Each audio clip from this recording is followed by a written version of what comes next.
जय हिंद सभी को बेटा। आप सभी का हार्दिक अभिनंदन और स्वागत। और एमए हिस्ट्री का सेमेस्टर फर्स्ट और paper second history writing in India and Rajasthan, इसके ऊपर ये पेपर है, सेकंड पेपर। और इसके कुछ इंपॉर्टेंट टॉपिक्स मैं आप लोगों के साथ साझा करूंगा। पूरा सिलेबस डिस्कशन भी इसके साथ हो जाएगा। और ध्यान रहे, होम असाइनमेंट को लेकर के ऑलरेडी बता दिया कि इस बार जो है प्राइवेट बच्चों का जो होम असाइनमेंट है वो जमा नहीं होगा, तो वहाँ किसी को कोई समस्या मेरे सामने नहीं आनी चाहिए। और सेक्शन ए और सेक्शन बी, दो सेक्शन यहाँ पर ऑलरेडी है। यहाँ पर सेक्शन ए में जो है 2-2 नंबर के 10 क्वेश्चन हैं, और सेक्शन बी में जो है आप लोगों के 16-16 नंबर के 5 क्वेश्चन अवेलेबल हैं। तो यहाँ से आप लोग देखिएगा। और मैं आपको बता दूँ कि देखिए, एंशियंट इंडियन ट्रेडिशंस कौन कौन सी हैं, पहला क्वेश्चन तो यहाँ से बनता है। और जो सोर्सेज हैं उनमें कौन कौन से सोर्सेज बहुत इम्पोर्टेंट हो जाते हैं। देखिए,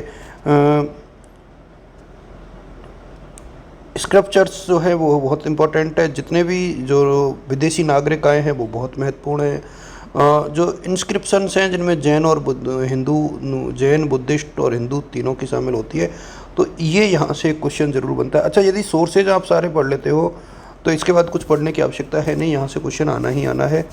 और यदि हम लोग बात करें यूनिट सेकंड की, मिडिवल इंडियन हिस्ट्रियोग्राफी की, तो सल्तनत पीरियड में जो है आप देखोगे कि जियाउद्दीन बर्नी का योगदान क्या रहा। तो जियाउद्दीन बर्नी और इब्न बतूना को थोड़ा सा आपको देखना चाहिए।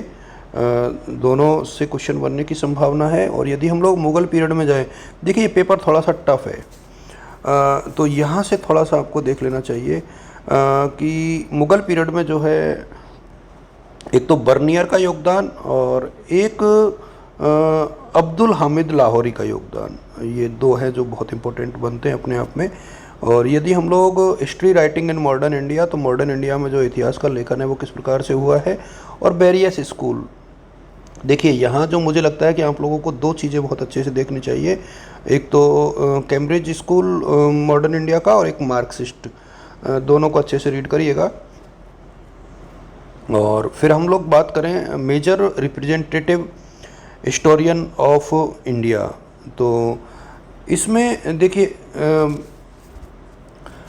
अमीर खुसरो बहुत महत्वपूर्ण है। अमीर खुसरो और अब्दुल फजल दोनों को अच्छे से देखिएगा आप लोग। और रणजीत गुहा को भी, और जैन यदुनाथ सरकार को भी। ये हालांकि ज़रूरी नहीं कि इन्हीं में से क्वेश्चन आए, लेकिन मुझे लगता है कि यदि आप लोग कोई भी 4 पढ़ लोगे तो एग्ज़ाम में आपको मिल जाएगा, 100% मिल जाना चाहिए। क्योंकि ये जो यूनिट है वो थोड़ी सी टफ भी पड़ती है, बड़ी भी है। यदि हम लोग बात करें यूनिट 5 की, तो traditions of history writing in Rajasthan में जो है वार्डिक ट्रेडिशंस में तो श्यामलाल दास और नैन्सी दोनों को आप लोग को पढ़ना चाहिए, क्योंकि यहाँ से क्वेश्चन बनता है। और रिप्रेजेंटेटिव हिस्टोरियन में जो है टॉड है और ओझा है, दोनों। और थोड़ा बहुत आप लोग टोड और ओझा को यदि आप लोग देखोगे तो मेरे हिसाब में क्वेश्चन मिल जाना चाहिए। देखिए ऊपर से आप लोग जो है श्यामलाल दास और नैन्सी को, मुहूर्णोत नैन्सी जो है उनको आपको देखना चाहिए, उनका योगदान काबिल तारीफ़ है।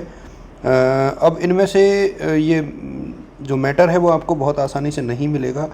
मैं आपको बता दूं कि आप लोग गूगल की हेल्प लीजिए, चैट जीपीटी की हेल्प लीजिए, क्योंकि 1 वीक सीरीज में तो ये चीज़ें मिलेंगी इसकी संभावना ना के बराबर है। बुक्स हालांकि सजेस्टेड बुक्स दी हुई है यहाँ पर बहुत अच्छे से, आर के सक्सेना, लेकिन ये क्या एग्ज़ाम में आपके पास इतना टाइम है वो आप लोग देख लीजिएगा। इंग्लिश में तो मैटर अवेलेबल है, हिंदी में जो है मुझे लगता है कि आप लोगों को गूगल की हेल्प इस वाले पेपर में लेनी चाहिए। Thank you so much.